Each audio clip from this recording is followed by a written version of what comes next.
మనకి పాకిస్తాన్ కి యుద్ధం జరిగితే ఇరాన్ ని అనేక రకాల ఇబ్బంది పెట్టాలని ప్రయత్నం చేస్తానికి ప్రధాన కారణం మన ఎదుగుదలను ఆపాలని ప్రయత్నం చేస్తే జనాభా పెరుగుదల లేదు. కాన్సెప్ట్ కి మైనస్ పాయింట్ అంటే మన దేశాన్ని కూడా పాకిస్తాన్ కావచ్చు పరిస్థితులు అనుగుణంగా ఇరాన్ ఆలోచించలేదు.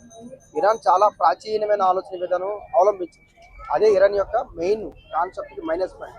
ఇరాన్ ని ఏ దేశం కూడా స్వాగతించకపోవడానికి ఇది ఒక ప్రధాన కారణం. ఇరాన్ చుట్టూ ఉన్న 7 ఇస్లామిక్ కంట్రీస్ అంటే ముస్లిం కంట్రీస్ ఇరాన్ ని అనేక రకాల ఇబ్బంది పెట్టాలని ప్రయత్నం చేసిన ఇజ్రాయెల్ ఈ రోజు చాలా బలంగా నిలబడదు. సో ఇంకొక అంశం ఏంటంటే మన దేశాన్ని కూడా పాకిస్తాన్ కావచ్చు ప్రపంచంలో అత్యధిక జీడిపి ఉన్న చైనా కూడా మన దేశానికి సహకారం అందించకపోయినా మనకి పాకిస్తాన్ కి యుద్ధం జరిగితే చైనా యుద్ధ సామాగ్రిని పాకిస్తాన్ సప్లై చేసిన సందర్భాలు కూడా ఉన్నాయి. ఆ రోజు మనం మాట్లాడాం. కాబట్టి ఇంత దేశాలు మన ఎదుగుదలను ఆపాలని ప్రయత్నం చేసినా ఇజ్రాయెల్ ఎదుగుదలను కూడా మిగతా చుట్టూ ఉన్న దేశాలు ఆపాలని ప్రయత్నం చేసినా ఆగలేదు. ఇప్పుడు ఇరాన్ యొక్క ప్రధాన ఉద్దేశం కూడా ఏంటంటే వాళ్ళకి ఒకే ఒక అవకాశం చమురు నిల్వలు ఏవైతే ఉన్నాయో అది ప్రపంచ ఆర్థిక వ్యవస్థ మొత్తం కూడా అక్కడ వాళ్ళ గుప్పెట్లో ఉంది అత్యధిక. దానివల్ల ఏమవుతుందంటే యుద్ధపరంగా బలంగా ఉంది తప్ప ఆర్థికంగా కానీ ఎకనామికల్ కానీ ఎక్కడ ఇరాన్ బలంగా లేదు.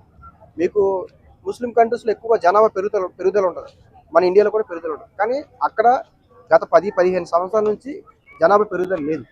ఎందుకంటే ఎకనామికల్గా అది వీక్ ఉంది కాబట్టి జనాభా పెరుగుదల కూడా లేదు. కాబట్టి ఇజ్రాయెల్ని ఎప్పుడు కూడా ఇజ్రాయెల్ని ఓడించాలి లేదా ఇజ్రాయెల్ని లేకుండా చేయాలి అనే కాన్సెప్ట్ మీద యుద్ధానికి ప్రధాన కారణం. దానికి ట్రంప్ సహకారం చేయడం అనేది ఇజ్రాయెల్కి బలమైంది. కాబట్టి అందుకే ఈ రోజు మార్నింగ్ ఇచ్చిన స్టేట్మెంట్ నేను మొన్న ఏమన్నారంటే మేము నైతన్యాన్ని లేపేసాము అని చెప్పి ఇరాన్ చెప్పింది.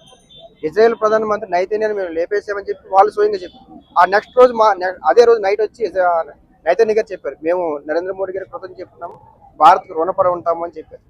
సో అంటే ఆయన అఫీషియల్ గా మీడియాకి వచ్చి కనిపించడం వల్ల ఆయన ఉన్నారు అనేది సంకేతం ఇచ్చారు.